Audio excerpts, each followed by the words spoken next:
பத்திரிகையாளர்கள்லாம் ராஜாங்க வீட்டுக்கு வர்றாங்க. அவங்கள பாக்குறதுக்கு சாவித்திரியும் ஈஸ்வரியும் வர்றாங்க வீட்டுக்கு வெளியே. ஒரு பத்திரிகையாளர் கேக்குறாங்க, மினிஸ்டர் ஐயா, அவங்களோட மருமகளை படிக்க வைக்க போறது இல்லைன்னு எங்களுக்கு ஒரு நியூஸ் வந்திருக்கேம்மா, இது உண்மையாமா அப்படின்னு ஈஸ்வரிய பார்த்து அந்த பத்திரிகையாளர் கேக்குறாரு. ஈஸ்வரி என்ன சொல்றதுன்னு தெரியாம பேந்த பேந்த முழிச்சுக்கிட்டு இருக்காங்க. சன்னியாசி கேக்குறாரு, அண்ணே, அந்த பத்திரிகையாளர்லாம் நம்ம எப்படி பேசி சமாளிக்க போறோம்னு? ராஜாங்க வீட்டுல பேசிக்கிட்டு இருக்கப்ப கட்சியோட தலைவர் ராஜாங்க வீட்டுக்கு வர்றாரு போலீஸ் ப்ரொடெக்ஷனோட.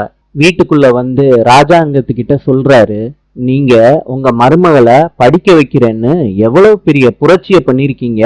ராஜாங்கம், உங்க மக தமிழ்ச்செல்விய நீங்க நிச்சயமா டாக்டருக்கு படிக்க வச்சே ஆகணும். இதுல எந்த தடையும் வந்துடக்கூடாது ராஜாங்கம். தமிழ்ச்செல்வி எக்ஸாமினேஷன் எழுத போறப்ப நீங்களே எக்ஸாமினேஷன் ஹால்ல தமிழ்ச்செல்விய கொண்டு போய் விட்டா ரொம்ப நல்லா இருக்கும் ராஜாங்கம். தலைவரே, நீங்க சொன்ன மாதிரி நிச்சயமா பண்ணிடுறேன். தமிழ்ச்செல்வி இதை கேட்டுட்டு ரொம்ப சந்தோஷப்படுறாங்க. ராஜாங்கமும் தலைவர்கிட்ட சிரிச்சு பேசிக்கிட்டு இருக்காரு. நாளை சந்திப்போம்.